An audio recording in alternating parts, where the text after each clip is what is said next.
Je sais où est Namor dans le teaser de Doomsday, juste ici. Depuis plusieurs semaines, Marvel Studios et les frères Russo orchestrent quelque chose d'assez inédit autour du film Avengers Doomsday.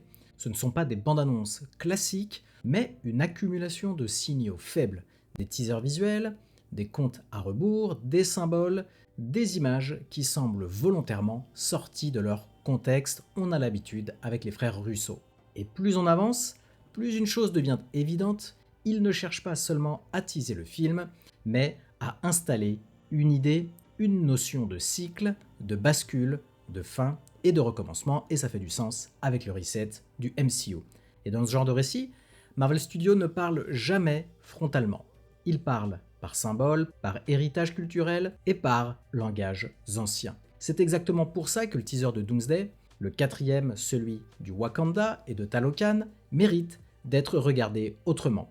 Parce que pendant que tout le monde analysait les dates, les codes, moi le premier, les chiffres et les comptes à rebours, un symbole est resté là, sous nos yeux. Un symbole ancien, un symbole qui ne ressemble ni à du Wakandais, ni à un langage du TVA, ni à un simple motif graphique pour décorer. C'est pourquoi je pense savoir dans cette scène exactement où est Namor et son armée.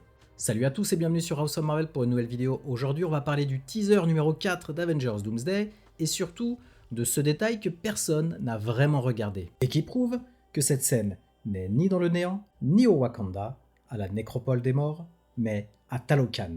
Dans le teaser juste ici, on voit une colonne de glyphes. Ce n'est pas une image isolée, c'est une inscription verticale. Et ça c'est important. Parce que dans les civilisations mésoaméricaines, et je vous rappelle que Talokan est issu des civilisations mésoaméricaines, chez les Mayas notamment, on n'écrit pas lettre par lettre comme en Occident par exemple. On écrit par blocs de sens, des messages rituels, des annonces de cycles, un peu comme les hiéroglyphes d'Égypte. Évidemment, j'ai consulté des documents, des livres, tout ce que je pouvais trouver sur internet, et je n'invente rien même si je ne suis pas un expert des écritures mésoaméricaines. Et voici l'explication de ces glyphes en détail. Le premier, ça représente clairement un œil, une conscience qui observe. Dans la culture maya, l'œil n'est pas humain, c'est le regard du temps, le regard des dieux, ou d'une entité cosmique consciente. Cela signifie observer, être témoin, savoir que quelque chose arrive. Clairement, ce n'est pas passif, c'est une veille active. Ensuite, il y a ces 3 points juste sous l'œil ici, toujours dans le premier bloc. Chez les Mayas encore, un point c'est égal à 1, 3 points c'est égal à 3. Ensemble, l'œil et le 3 signifient l'œil observe le 3e temps ou la conscience veille sur le 3e cycle.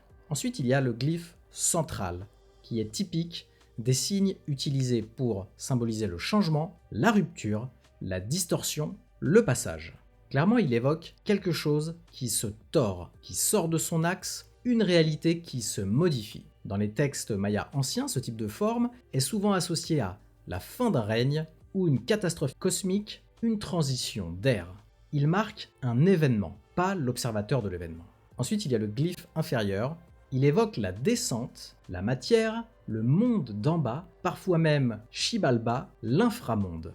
Il ne signifie pas la mort au sens occidental, mais plutôt la fin d'un état du monde. Si j'étais un expert maya, voilà à quoi ça ressemblerait en rassemblant les blocs du message. Une conscience observe, le 3e cycle arrive, un changement va déformer le monde et ce monde tombera pour renaître autrement. Et si ça, c'est pas exactement ce qui va se passer dans Avengers Doomsday, on est d'accord que c'est un indice assez incroyable. À vous de me donner votre avis maintenant. Est-ce que vous pensez que je vais trop loin ?